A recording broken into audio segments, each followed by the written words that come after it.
Assalamualaikum warahmatullahi wabarakatuh. Waalaikumsalam Waalaikumsalam Waalaikumsalam warahmatullahi warahmatullahi wabarakatuh. wabarakatuh. Selamat pagi. Gimana kabar kalian? Alhamdulillah baik. Alhamdulillah sehat, Bu. Ini yang nggak masuk siapa atau aku absen satu-satu dulu dari awal. Aulia Mu'alimah. Hadir, Bu. Yang kedua ada Anissa Prila. Hadir, Bu. Aisyah Isjayanti. Bu. Oke, yang terakhir ada Bayu Adi. Hadir, Bu. Oke. Sebelum kita melakukan pembelajaran yang selanjutnya, sebaiknya kita berdoa terlebih dahulu. Berdoa menurut keyakinan dan kepercayaan masing-masing, dipersilahkan. Berdoa tidak pernah dicukupkan. Oke, sebelumnya pada pertemuan kemarin, yang kita bahas kemarin itu ada pengertian mengenai ketenagakerjaan kan. Masih pada ingat nggak apa itu ketenagakerjaan? Yuk, salah satu dapat menjelaskan kepada teman yang lain. Izin menjelaskan, Bu. Oke, baik Aisyah, dipersilahkan. Jadi, ketenagakerjaan merupakan segala hal yang berhubungan dengan tenaga kerja, entah pada saat sebelum atau saat sesudah masa kerja. Wah, betul sekali ya yang disampaikan oleh Aisyah tadi, di mana kita akan mengulas mengenai ketenagakerjaan. Jadi ketenagakerjaan adalah sesuatu yang berhubungan dengan tenaga kerja pada waktu sebelum, selama, dan setelah selesai pekerjaannya atau hubungan kerja, baik pada pekerjaan yang menghasilkan barang ataupun pekerjaan yang berupa jasa. Nah, pada pasal 5 Undang-Undang 13 tahun 2013 menegaskan bahwa setiap tenaga kerja memiliki kesempatan yang sama untuk memperoleh pekerjaan tanpa adanya diskriminasi tenaga kerja. Nah, diklasifikasikan menjadi 3, yaitu tenaga kerja yang terdidik, tenaga kerja yang terlatih, tenaga kerja yang tidak terdidik dan terlatih. Nah, untuk masalah ketenaga kerja di Indonesia, sekarang ini sudah mencapai kondisi yang cukup memprihatinkan, tandai dengan jumlah pengangguran dan setengah penganggur yang besar, pendapatan yang relatif rendah dan kurang merata. Sebaliknya, pengangguran dan setengah pengangguran yang tinggi merupakan pemborosan sumber daya dari potensi yang ada, menjadi beban keluarga, menjadi beban masyarakat, dan potensi yang ada itu tidak terlalu optimal untuk dikeluarkan. Jadi sumber utama kemiskinan dapat mendorong peningkatan keresahan sosial dan kriminal, serta dapat menghambat pembangunan ekonomi dalam jangka panjang Indonesia. Baik anak-anak, sebelumnya izinkan Bu Guru untuk menampilkan sebuah masalah ketenagakerjaan di Indonesia. Nah, berikut ini ada sebuah contoh dari YouTube, itu bisa dilihat. Sebentar, saya akan share screen ya.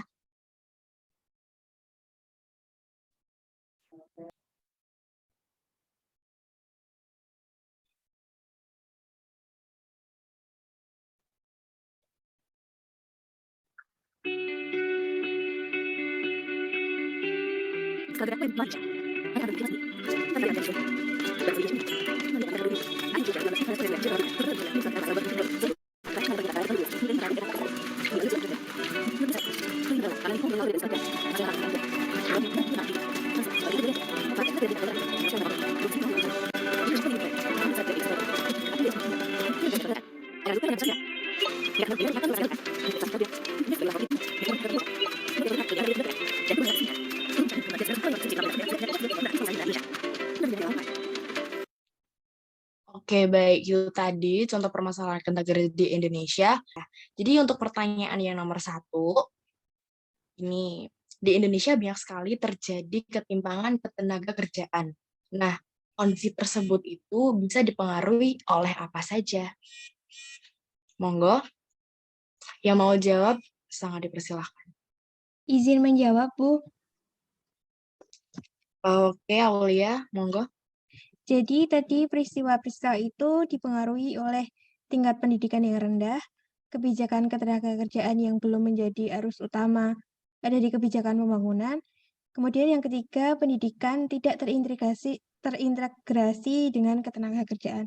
Seperti itu. Terima kasih. Baik, benar sekali ya. Untuk yang selanjutnya, ada pertanyaan yang nomor 2. Soalnya ada dalam video yang telah kita lihat tadi, bersama ada beberapa contoh ketimpangan ketenagakerjaan yang terjadi. Nah, kira-kira adakah yang bisa menyebutkan beberapa di antara ketimpangan-ketimpangan dalam video tadi? Ada yang masih ingat? Monggo yang mau menjawab.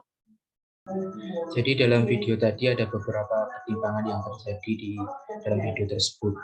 Yang pertama yaitu ketimpangan kesempatan kerja antara keluarga kaya dan keluarga miskin.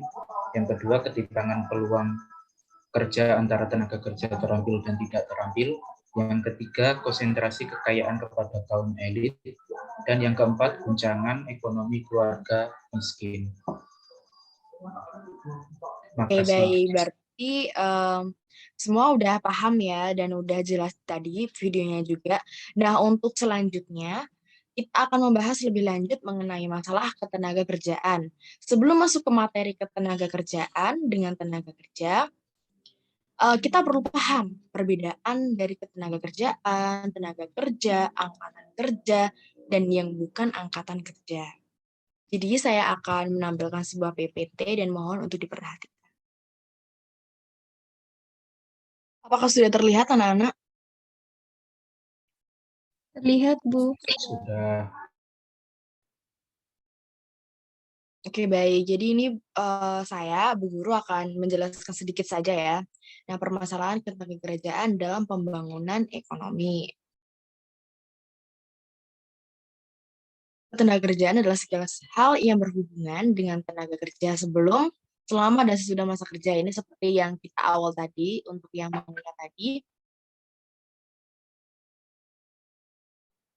Tenaga kerja adalah penduduk yang telah memasuki usia kerja, baik yang sudah bekerja atau aktif mencari kerja yang masih mau dan mampu untuk melakukan pekerjaan. Salah satu faktor produksi yang sangat penting bagi setiap negara di samping faktor alam dan faktor modal. Kalau nggak ada tenaga kerja, ya kita nggak akan bisa terlaksanakan suatu hal apapun itu kalau nggak ada tenaga kerjanya. Terus ada angkatan kerja. Nah, angkatan kerja ini sebutan bagi penduduk yang sedang berada pada usia produktif maupun usia kerja. Entah dia bekerja atau tidak bekerja, tetapi dia termasuk dalam angkatan kerja. Gitu. Terus ada juga bukan angkatan kerja. Nah, kalau yang bukan angkatan kerja ini berada pada rentang usia produktif, tetapi dia itu emang tidak ada niatan untuk bekerja, gitu loh. Tapi sebenarnya dia mampu, tapi emang dari niatnya dia tidak ingin bekerja gitu. Nah, selanjutnya ada masalah-masalah ketenagakerjaan di Indonesia. Yang pertama ada tingkat pengangguran yang tinggi. Terus selanjutnya ada jumlah angkatan kerja yang tinggi. Yang ketiga, rendahnya tingkat pendidikan dan keterampilan, lebih ke sumber daya manusianya. Lalu ada penyebaran angkatan kerja yang tidak merata, perlindungan kesejahteraan tenaga kerja belum tercapai secara maksimal.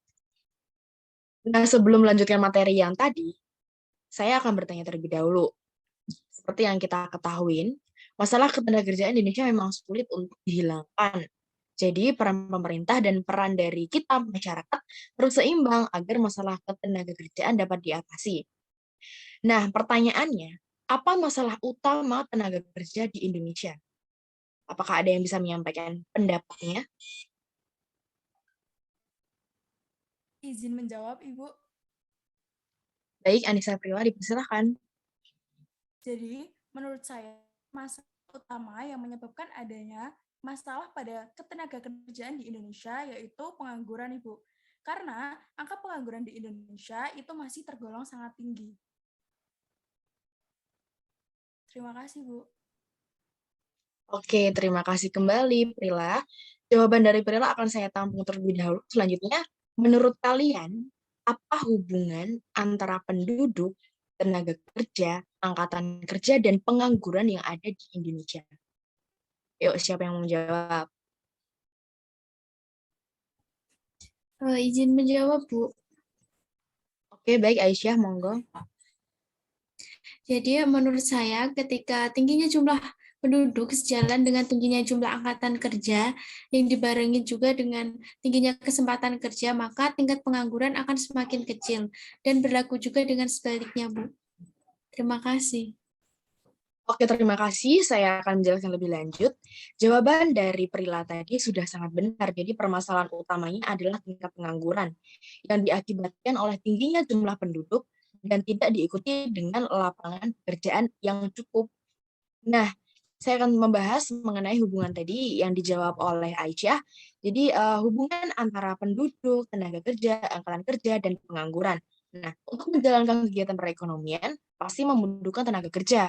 Kebutuhan akan tenaga kerja disebut sebagai kesempatan kerja. Nah, definisi dari kesempatan kerja ini merupakan tersedianya lapangan kerja bagi angkatan kerja yang membutuhkan pekerjaan. Sejalan dengan pertumbuhan penduduk, jumlah angkatan kerja yang tinggi dan tenaga kerja juga meningkat. Namun apabila tidak dibarengi dengan kesempatan kerja yang ada, jadi penduduk dengan kesempatan kerjanya itu sangat minim, jadi tidak seimbang dia.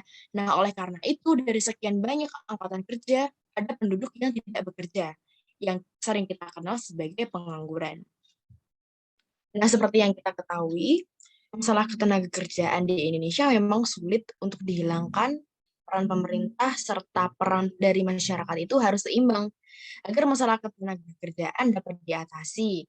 Nah, untuk selanjutnya akan ada diskusi kelompok dengan anggota kelompok masing-masing ada 2. Jadi untuk kelompok yang pertama ada Aisyah sama ada Aulia, untuk kelompok yang kedua Prila dan juga Bayu. Nah, untuk tugasnya,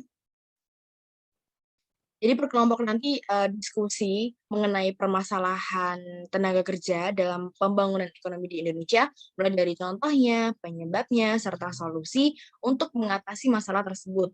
Dipersilakan mencari referensi jawaban di internet. Hasil diskusinya nanti akan dipresentasikan. Apakah ada yang ingin ditanyakan? Mohon maaf, Ibu izin bertanya. Monggo. Itu dikerjakan di buku atau dibuat di PPT ya? Dikerjakan di buku nggak apa-apa, tapi kalau dibuat PPT lebih baik. PPT yang simpel aja sih, nanti ada reward untuk kelompok yang terbaik. Ini saya udah bikin breakout room-nya. Silakan kalian bisa masuk ke room masing-masing.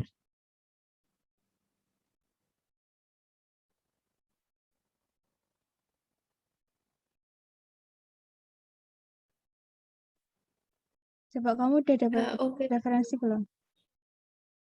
Ini aku lagi nyari awal. Ya, itu Terus penyebaran angkatan kerja, ya, nanti ditambahin perlindungan kalau kesejahteraan yang belum maksimal.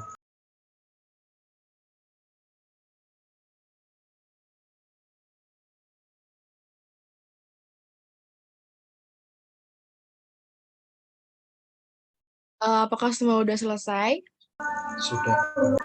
Oke, waktunya sudah habis, jadi dipersilahkan bagi kelompok yang ingin maju terlebih dahulu, boleh dipersilahkan. Yang maju lebih awal nanti akan ada nilai plusnya ya. Silakan yang mau maju terlebih dahulu, monggo. Izin presentasi lebih awal, Bu. Baik, Bayu, dipersilahkan. Baik, izin share screen ya, Bu. Ya. Perkenalkan, kami dari kelompok 2 yang beranggotakan saya Bayu Adi Saputro dan Anissa Prila Puspita. Di sini kami akan membahas materi yang telah kita diskusikan tadi mengenai permasalahan ketenaga kerjaan.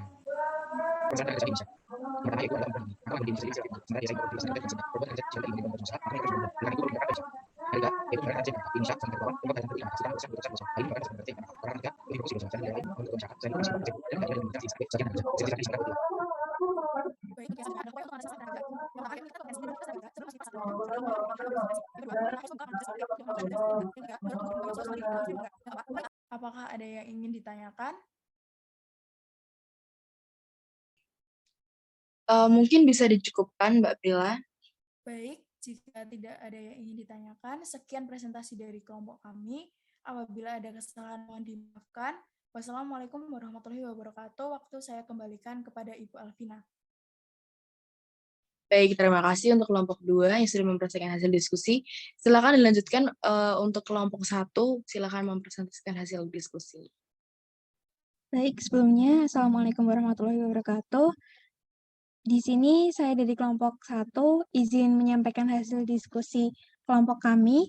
Anggota kelompok kami yang pertama yaitu Aisyah Isjayanti dengan nomor absen 5 dan saya sendiri Aulia Mualimah dengan nomor absen 6. Nah, di sini saya sudah menjelaskan terkait masalah pengalihan. Nah, masalah pengalihan yang ada di Indonesia seperti itu, PPN ya. Maksudnya bekerja mampu menjadi tidak Nah, dengan ini sudah dibilang pengalihan dan juga sendiri tempat. Namun masih banyak kejadian yang sesuai dengan UMR. Pekerja tidak melakukan pengorbanan kerasa untuk mendapatkan kerja yang sulit sehingga bersyukur dengan gaji yang diberikan. Untuk masalah ini, bekerja mampu menceritakan pekerjaan. Salah satu cara penghasilan ekonomi adalah secara seluruh pekerja di suatu negara. Nah, di Indonesia ini belum bisa untuk menceritakan pekerjaan itu. Untuk masalahnya itu berarti hubungan dengan masalah pekerjaan. Nah, pemerintah sendiri dalam upaya menanggulangi masalah pekerjaan, saya mengambil 5. Pemerintah melakukan pemberi kerja dalam meningkatkan pendapatan dan sisi lain juga pekerjaan masyarakat juga juga penting dalam membangun ekonomi negara. Dan masalah pekerjaan dalam membangun ekonomi ini disebabkan karena gizi penduduk dan jadi tinggal orang kerja itu masalah ini merupakan masalah yang utama di Indonesia. Begitu juga dengan kualitas kerja dan pembangunan ekonomi yang juga utama dalam dunia ini. Dan kemudian untuk solusi dari masalah tersebut yang pertama itu adalah masalah kerja. Agar para kerja dalam sibuk dan lain bukan orang kerja, maka banyak pendidikan formal dan PKK, pembahasan sosial informal, bukan solusi, kemudian pembahasan mengenai masalah kerja dan masanya. Nah, itu di atas bisa jadi gimana untuk dapat mengatasi solusi, untuk dapat mengatasi atas permasalahan yang terjadi mengenai tenaga kerja. Baik, apakah ada yang ingin bertanya? Oke, saya rasa sudah cukup untuk presentasinya. Baik, terima kasih atas waktunya. Assalamualaikum warahmatullahi wabarakatuh. Waalaikumsalam warahmatullahi wabarakatuh. Terima kasih atas presentasi dari kelompok 1 dan kelompok 2. Nah, semua kelompok itu sudah bagus, sudah mencakup semua materi yang Ibu perintahkan. Ini saya menilai bahwa untuk kelompok 2 itu materinya sangat lengkap ya. Karena nggak hanya aspek yang Ibu suruh, tapi ada hal yang lain. Jadi selamat untuk kelompok 2. Menurut saya itu adalah kelompok yang terbaik. Di kelompok 1 jangan berkecil hati ya, karena semua itu sudah bagus, kerja kelompoknya juga sudah bagus, dan waktu 10 menit yang saya berikan tadi sudah sangat cukup untuk kalian. Baik Bu, terima kasih. Ya, sama-sama. Nah, apakah ada yang ditanyakan? Belum ada, Bu. Oke, baik. Nah, kalian kan sebagai penerus bangsa, diharapkan nanti bisa mengatasi masalah tenaga kerja di Indonesia ini, terutama kan masalah pengangguran. Jadi semoga dari kalian menciptakan sebuah lapangan pekerjaan dan mengurangi pengangguran yang ada di Indonesia negara kita sendiri. Nah, setelah berdiskusi kita mengenai permasalahan tenaga kerjaan, sekarang mari kita simpulkan bersama-sama. Jadi permasalahan ketenaga kerjaan itu banyak bentuknya, seperti tingkat pengangguran tinggi, jumlah angkatan kerja yang tinggi, rendahnya pendidikan dan keterampilan, penyebaran angkatan kerja yang tidak merata, serta perlindungan kesejahteraan tenaga kerja yang belum maksimal. Dan negara kita ini masih banyak ditemukan permasalahan-permasalahan tersebut. Tadi juga sudah kita diskusikan ya mengenai pengangguran, yakni penduduk atau seseorang yang tidak bekerja, tapi sedang mencari pekerjaan atau sedang mempersiapkan untuk membangun sebuah usaha. Dan tadi sudah berdiskusi juga berkaitan dengan beberapa jenis pengangguran, mulai dari pengangguran terbuka, terselubung, sampai dengan pengangguran potensial. Jadi permasalahan ini seperti pengangguran akan berdampak pada menurunnya pendapatan nasional, pendapatan per kapita, sehingga produktivitas menjadi rendah, upah investasi, dan pembentukan modal pun juga ikut rendah. Ya mungkin itu saja yang kita pelajari hari ini. Apakah bisa dipahami dan diterima oleh anak-anak? Bisa, Bisa, Bu. Baik, alhamdulillah materi hari ini sudah selesai kita pelajari bersama. Nah, untuk pertemuan selanjutnya kita akan belajar bersama mengenai inflasi, kebijakan fiskal, dan kebijakan moneter ya. Nanti bisa kalian baca terlebih dahulu sebelum kita melanjutkan pertemuan yang selanjutnya. Terima kasih untuk pertemuan hari ini, jangan lupa dipelajari, dan wassalamualaikum warahmatullahi wabarakatuh. Waalaikumsalam warahmatullahi wabarakatuh. Terima Iya, kasih, Bu. sama-sama.